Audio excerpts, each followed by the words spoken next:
Well, in order to answer that, you gotta take a look at what a brand really is. When you think of a brand, of course, a brand is something that you put on a cow. A brand is, well, it's a lot of things, but for me, a brand is a promise delivered. Because branding, it's not about what you say about your brand, right? It's not about broadcasting. Branding today is a conversation. So your brand is what others say about you. And if you want your brand to be powerful and sincere and authentic and compelling, ask yourself this question: what's the biggest promise you can keep? What's an elevator pitch? What should it be? An elevator pitch is a persuasive conversation. So it's not really a pitch. It's an opportunity for dialogue, because that's what people want today. They want a conversation. They want to be able to comment and give feedback. And so the new elevator pitch, that's what I call it. The new elevator pitch really gives you an opportunity to persuade. So anytime you want to persuade and influence, maybe that's your boss, maybe it's an investor, maybe it's your wife or your husband, anytime you want to be persuasive, that's when an elevator pitch comes in handy. So I think, and it's worth underscoring there, people might tune out when they hear the phrase, well, I'm not an entrepreneur. That's not what I do. I don't need to worry about this.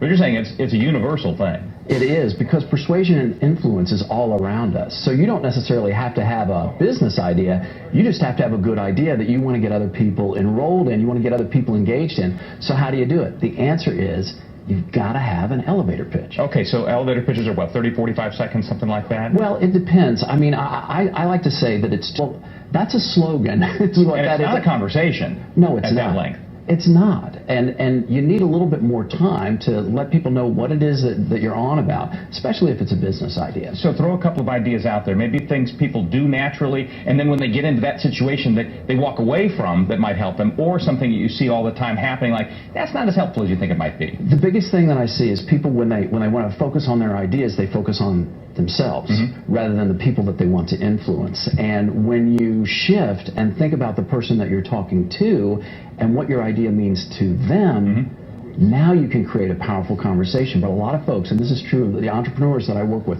all over the country, all over the world, they focus on telling their own story. Here's how I make the sausage. Nobody cares. Yeah. It's about what sausage tastes. Exactly. And so creating that and sharing that vision is what's most powerful. So for folks that are watching, they're saying, what's a tip that I can use?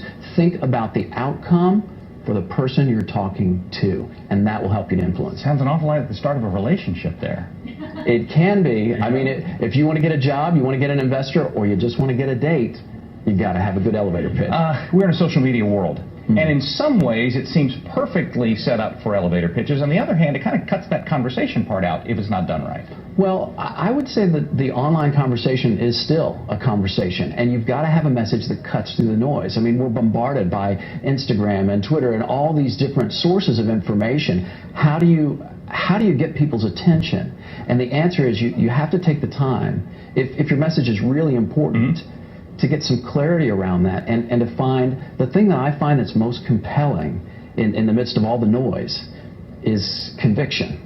Being able to really speak about what it is that you know that's true, phrased in terms of what you can do for the person you're talking to. Believing in it, it's a good launching point. Yeah, believing in it. You've got to start there. All right, well, time is short. How can folks reach you? Social media the best way? Social media is the best way. You can find me online. My website is westfallonline.com, and my last name is like the direction and the season, westfallonline.com. My YouTube channel has over 1.5 million video views. That's youtube.com/westfallonline. You heard that. You got to know wow from Lauren when you said the 1.5 million views. That's good. Chris, thanks for the wisdom today. Best of luck in your business endeavors. Pleasure. As well. Thanks for having me on Wish TV. I appreciate it. You bet. It is 9:29 right now.